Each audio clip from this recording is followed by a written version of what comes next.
That Angus Kennedy from Nature Northwest has joined us in the studio. We're streaming as well. Nature could, or Angus could, it's good to see Nature too. But it's good to see you, Angus. I've been cold worse, John. Yeah. Thanks, Emil.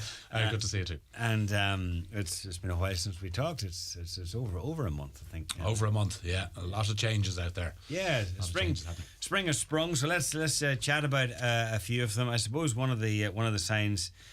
For all of us that it's spring is frog spawn, and I saw some on Saturday out walking the dog, and I always associate frog spawn with stagnant water, just we shots, as I would call them, or maybe a pond or something. And it's very distinctive, especially if you get a large area. And there was a time when we were younger and we were growing up, you might have been tempted to play around with it or take a bit of frog spawn with you and maybe try to grow a couple of frogs in a wee bucket at home. That's discouraged anymore. Well, we're starting to realise, we have realised for quite a while, I suppose, the importance that frogs play in our ecosystems, the amount of animals that rely on them for food and early food. The winter time when an awful lot of the winter forage has been depleted, frogs appear very conveniently middle of February. Normally they appear for us in Donegal a little earlier down the country, and it's the males that come out first. And they go back and they try and seek out the same pond that they bred in before or that they were even born in. And they think the same frogs coming back to the same pond year in, year out. Yes. So how long would frogs live for? Well, they can live 5 or 6 years. But they won't breed for their first 2 years. But after about 2 years, they'll start breeding. Where do they go during the winter? They hibernate. And they call it dormancy. Really, it's very similar to hibernation, but they pretty much shut down. So sometimes they can go to the bottom of pools. They'll go to damp places under piles of logs. But as long as they're kept damp and the temperature is reasonably stable, they're happy enough. Yeah, and then once that little bit of extra light comes, that little bit of extra energy, that triggers them to wake up. The males wake first, and they try and get back to that original place. So in the middle of February or so, you'll often get calls or people wondering, why is there so many frogs on the road? Why is there so many frogs in their garden across their field? And that's them. They just head single-mindedly through whatever barriers we put in place. They try and get over them and get back to that original pond. Okay. And they'll call then to attract the females, and the females then will arrive. And what are we seeing when we see frog spawn? What exactly are we seeing? Because distinctive little jelly bits and the blacks in them. What's the black bits? Yeah, the black bits. Well, the black bits are the eggs. So the inside that little jelly piece, which is everything that protects them, and also its initial food. So they're effectively free living embryos, which is kind of amazing because most embryos are either wrapped up in a shell like an egg, or they're of course inside a mother of an animal. Whereas the frog spawn is amazing. It's free living embryos, huge amounts. Each female will lay about 2,000 eggs, and then the males, is a big rush for the males to try, and they compete with each other to try and fertilize those eggs as they're being born effectively, or being laid, I suppose. But frogs are amphibians, and we've very few amphibians in Ireland. And amphibians means, it comes from the Greek word amphibious, which means a double life, because they start off as something very different in the water. The frog spawn that survives, the little bit that does survive, will turn into tadpoles, and it has gills. And that's a completely different breeding system then to what the adult frog has, which is effectively lungs. They can also breathe through their skin, which is kind of amazing. Hence, they can stay so long under the water. But they have lungs as well. Whereas in that baby stage, in that tadpole stage, it's gills that they breathe in. So that's where they get that amphibious double life name. Okay. And it's just the one species of frog that we have in Ireland, is it? One species of frog. So we've one toad, one frog and one newt, effectively, that are native to Ireland. Now, there are little pockets and patches of other amphibians that have been introduced. Normally they tend not to spread or quite often not do very well. But the frogs that you come across, even if it's a completely different colour to the one you saw the day before, it's all the same species. Right. Same species of European frog. And they can change colour. They're quite amazing that way. If they emerge out of a damp, dark pool, they'll be quite black, whereas if you see them on the bog, they'll quite often be quite orangey or that kind of rusty colour, And the difference between a frog and, you said, a toad and a newt? Are they, yes, they are quite different altogether, really. So the newt's really, if you think like a little lizard, the newt looks like a little lizard, but it's an amphibian again, so it has that double life thing. So that's what makes it a bit different from a lizard, which would be born in a different kind of way. And your newts and frogs, well, and toads as well, really, they'll all use the ponds. So they'll go into the ponds to hunt to a certain extent and to lay their eggs to breed. But then they want damp areas, so they don't necessarily live in the pond all the time. By the time you'll get them in the pond at this time of year, the frogs and the toads in particular, they'll tend to move out of the ponds and they'll be just in damp areas, damp grasses, damp ditches, hunting flies, hunting bugs, pest control for us. And the newts themselves, they'll tend to stay in and out of the ponds quite a lot. Although not always in ponds, because I remember when you be out at the hay, that occasionally you'd see frogs as well. So that's where the drain or the pond or whatever dried up, and they're just out in the middle of a hayfield. Yeah, and we are losing, and we have lost a huge amount of our wetlands, all sorts of wetlands, from bigger wetlands down to the little mini wetlands and the little mini ponds, effectively. And in our drive for industrialisation of our towns, of our areas, but also of our farming, we've tended to drain an awful lot of land. And that has lots of effects, of course. Affects flooding, affects water quality, affects all sorts of things. But one of the things affects is all the different characters, the insect life, and then the bigger animals like the frogs that rely on those ponds for their breeding. And then the likes of the otters, big mammals. We don't think of draining a little pond that could possibly affect an otter. But nearly 20% of the otter's diet is frogs. So if there isn't as many frogs, well, then the otter is going to suffer, and many other creatures are going to suffer. It all has a knock-on effect. It all has a knock-on effect. Another advantage of having ponds or leaving those little wet areas alone, or even managing the wet areas so that they stay wet all the time. Well, first, you're creating an area that can flood. So if there is some excess water, and we're seeing very heavy bursts of rain, so it's an area that can spill over a little bit. But the other thing it does is they trap an awful lot of pollution, those little ponds, those little mini wetlands. So if there is anything coming out of septic tanks or coming out of things that have been spread onto fields or whatever else, those ponds can act as a little trap, as a filtration process, effectively, which helps our water quality later on too. Okay. So if you do see a bit of frog spawn, the advice would be to leave it be. But if we can, to go back to it, because it will develop. They'll go into tadpoles, and then tadpoles into frogs. So we will see a change. Yeah. How long does that process take? So the whole process takes around about 12 weeks. And that depends a little bit. So now this cold weather will delay things, and you'll probably see quite a lot of frog spawn after this week. If it gets as cold as is forecast, you'll see a lot of it will go white. Those little eggs will go white, and that's them not doing so well. The ones on the surface, but each kind of blob of jelly full of eggs that you see, the ones on the surface, they might freeze and not survive, but the ones underneath will probably be okay. And then it takes about 8 weeks or so. Well, after about 3 or 4 weeks, they turn into the little tiny tadpoles, and then it takes about another 8 weeks for those tadpoles to develop.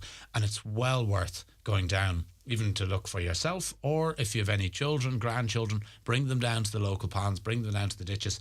And people often ask me, how do you engage young people? How do you get them away from the PlayStation? How do you get them away from the TV? And frog spawn is a perfect way. Bring a little jar, bring a little bowl, scoop up a little bit, have a look. Now put them back into the pond, but have a little look at them. And if you do that on, say, a weekly basis, and you will see them growing. First of all, you'll see their little back legs, they emerge first. Then their little front legs, and then eventually the tail comes off, and then you'll be rewarded with these tiny little froglets about the size of your thumbnail that are starting to emerge out of the pools. And it's a fascinating thing, and it's something that children will never forget. As you say, it's a great way of engaging kids. Someone has texted in to say, I found loads of frog spawn on top of some heather away from water. Will this survive? Probably not, and I've been noticing that too. That's eagle-eyed by that listener. I was out with a school group up in Breslin National School, actually, just outside Creasla, and we went for a little walk looking at their area around the school, and the kids, the students, were spotting frog spawn, most likely dug out of a pond, of a puddle, by, say, a heron, or maybe some other bird, maybe even a crow, or it could have been fox that it could have tried to get some out, or something else like that, badgers, off there. And then dropped off there. Yeah, quite often you'll see frog spawn dropped in funny places if if birds ingest, if birds eat a whole lot of it, they mightn't be able to handle it. Their stomachs mightn't be able to handle it, and they can end up regurgitating it, and it can end up in funny kind of places. But it's a sign of just how important they are. There are many creatures that rely on them for nutrition this time of year. Now, the ban on cutting hedgerows and burning land is in effect and is in place now until the end of August. And there for a good reason. It's to protect wildlife, to protect our birds and mammals. And I suppose through these summer months, it's a busy time for them because they're trying to find a mate and a nest and rear their young. So it's about giving them the position and the space to do that. It's hugely important, and this is a big debate we have every year, and I'm very confused with it. I must say I don't understand why it's a debate at all. I think the knowledge is out there. I think the awareness is out there. The importance of hedgerows for our nature, and also people. I think the awareness is really growing, if it's not fully out there, of how much of our nature is in bother. And a lot of the small little birds that rely on the hedgerows, their numbers are dropping off. People know that now. Maybe it's the case of just listen. You're not going to tell us what to do. This is my land. The hedgerows on my land. I'll cut it when I want. Well, there's rules for everything. None of us like rules. None of us like extra rules. But we all have to comply in society with different ways. We can't speed our cars. We can't dump our rubbish. We can't pour nasty things down the drain. And things like leaving hedgerows should be very straightforward. And to be honest, any farmers that I talk to, they get the benefits of hedgerows. They see. They see the drainage that they provide. They see the soil erosion that they prevent. They see the shelter that they provide for their livestock and whatnot. It's very straightforward to keep them. And most of the farmers were lucky now, and most of the landowners really I think the message has got through to, and an awful lot of them are leaving the hedges alone from this period onwards. But they need to be left alone all the more. We shouldn't be. We've an urge to neaten things up. And anybody that's driving around, listen to this now. Just glance out your window, and any hedges that you see around them, if you can see through those hedges, well, then they're not worth a huge amount for wildlife. And that's something we shouldn't be just protecting our hedges by not cutting them. We should be enhancing our hedges as well, because if you can see through it. Yeah, the denser the better. And if you can see through it, well, then the cat can see through it. And cats decimate our birds, as can the other predators. And it just won't be able to support a huge amount of wildlife. Our hedgerows, if there's dangers with roads and road safety, obviously they need to be managed then. But other than that, we should be leaving them alone, and you should be cutting one side of your hedgerow 1 year, the top another year, another side another year, and leaving it at that. So there'll only be 1/3 of your hedgerow effectively cut each year, and let them grow big and tall. We have a terrible tendency to cut them down to waist level and make them very The ban doesn't apply to ordinary hedges that you'd have around the house, like if you're doing a bit of gardening. Well, officially it does. Now, nobody's going to come running into your garden chasing after you, but officially the ban is for all hedgerows, and hedgerows to be left alone. So I certainly was trying to, my willow hedge, which is full of other things as well, it tends to grow incredibly fast. It gets about an extra 2 meters of growth shoot out. So I was tending that myself a little while ago. We need to neaten things up. We need to be realistic about what we have. We need to manage what we have. However, we need to manage it for nature. So try and leave things alone. We've talked so many times on the show about leaving little corners, leaving little patches for nature, about our birds and how they're doing and how they're struggling. And we will feed our birds quite happily. We will try and leave a corner out for our birds. We'll try and leave some fresh water out for our birds. But then what's the point in chopping the hedgerow that those birds rely on all the more if we're doing those kind of actions, Okay. And speaking of managing things, a lot of farmers would set off a hill fire to manage some hill land. Not a good idea. I suppose not really a good idea any stage of the year, because I was watching the news last week and there were firefighters out battling a gorse fire there, and I was thinking at this time of the year, normally something that we associate with maybe during the summer when it's a lot drier. And kind of, in the back of my mind, I think, oh, maybe that started naturally, but all too often it's not. It's people trying to. Yeah, there's no such thing as natural fire in Ireland, and we know that. All you need to do is stand outside and feel the Atlantic landing on your face most of the time. If there's ever a fire in Ireland, somebody set it on purpose, either maliciously or in some kind of aim of promoting growth for sheep or some kind of thing like that. But it's a devastating practice, and that is something that that Charlie McConalogue, our own minister, can address, and his own Department of Agriculture. I don't necessarily blame landowners for that. Landowners get payments and they're directed by those payments, and they don't have a huge amount of choice in that.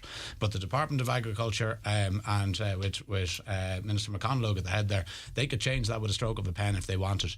The idea of setting fire to our mountains while still giving money to a curlew project, and curlews breed up in those same mountains, and then giving money to poetry and artistic projects lamenting the loss of the curlew and wondering about, and I've been listening to some of those recently. There's been some great projects and shows and songs and whatnot on radio recently about the curlew and how much it used to mean to people. So government is paying for us to remember the curlew, it's paying for us to try and protect the curlew, and it's paying some people to burn down the curlew's land. That makes no sense to me. And of course it threatens so much more than just the iconic curlew. But is there not a ban in place on burning gorse, or is that just there certainly is. There's a ban in place from now. In my own opinion, you shouldn't be allowed to burn those kind of things at all. There's different ways of managing land, but currently from the moment, they are banning them. And interestingly, there was some big fires set down in Kerry recently, and people knew what they were doing and knew the time of year, and it's been a very settled winter. I don't think they should be burning at all, but they could have burnt earlier in the winter because it hasn't been a wet winter at all. But there was a strong response from government. They have sent out drones to try and survey the land, map the land, all the rest, and there'll be all sorts of consequences for payments and whatnot. But it's an incredibly damaging thing to do. It makes no sense. Absolutely, whatsoever. For wildlife, for nature, and I suppose for the environment as well. Air quality, for the whole lot. Yeah. Okay. Yeah, so many ways. All right, we've run. Actually, just before you go, there is a question that says, I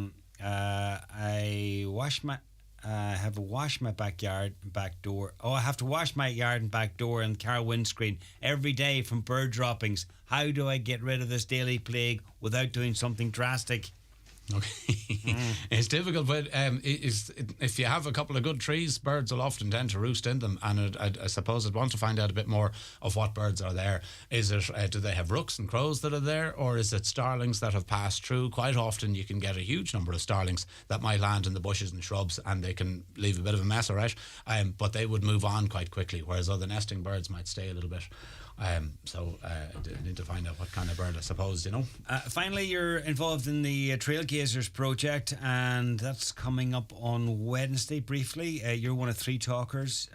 The project, just remind us. Yeah, so the Trailgazers project, it's the opposite of what we've been talking about, burning things and chopping hedges. The Trailgazers project, as Donegal County Council have been leading it, it's a cross-European project, and it's looking at developing trails. But for the first time, what I've been excited about with this project is that they have been incorporating in, not just giving a nod to the environment, but incorporating in the likes of national parks, other people that are interested in the environment as well, to see how can they develop trails in a way that preserves, looks after biodiversity. Because one of our biggest assets for visitors and for ourselves living here in Donegal is our wonderful nature, and we need to protect that. And if we want to increase numbers, and if we want to steer people one way or the other, we need to protect the nature that we're attracting them to, effectively. And the Trailgazers project has been doing that very well. So they have a launch, their final launch, their wrap-up project or wrap-up event, I suppose, is on this Wednesday on Green On Hotel by Inch Wildfowl Reserve, and it's on at 11 o'clock, and it's free for everybody. Now, you do need to register. If you look at Donegal County Council's website, or I have it up on my own Facebook page there, you'll be able to register on it. And there's a few interesting talkers. There's Jason Black will be giving a talk and launching their new toolkit, which will help other people to develop trails. Killian McLaughlin from Wild Ireland will be talking at it, and I'll be doing a little bit at it as well. Very good. 11 o'clock on Wednesday. 11 o'clock on Wednesday. Aoife, thank you very much. John, thank you. Around the Northwest with Donegal